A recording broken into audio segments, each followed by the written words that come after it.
శ్రీ గురుభ్యో నమ. అందరికీ నమస్తే అండి. శత్రు సంహారం అంటే ఇది క్షుద్ర పూజతో మరణం. మన శత్రువులు ఎవరున్నా కానీ, అలాగే మనల్ని ఎవరైతే హానిని తలబడుతున్నారో వాళ్ళని తిరిగి సంహరించడం కోసం ఈ యొక్క క్షుద్ర పూజని, ఈ క్షుద్ర పూజతో ఎవరినైనా సరే హతమార్చవచ్చు, ఎవరైనా సరే చుక్కలు చూపించచ్చు అనమాట. ఇది కేవలం 2 రోజుల్లో ఎవరికైనా సరే హతమార్చవచ్చు అనమాట.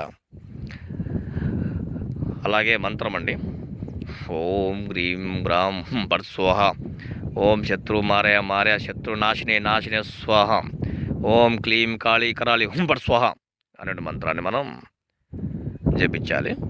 ఇది కేవలం 2 రోజుల్లో మరణానికి పాల్పడుతుందన్నమాట, ఖచ్చితంగా అనమాట, 100% అలాగే మా ఛానల్ మీరు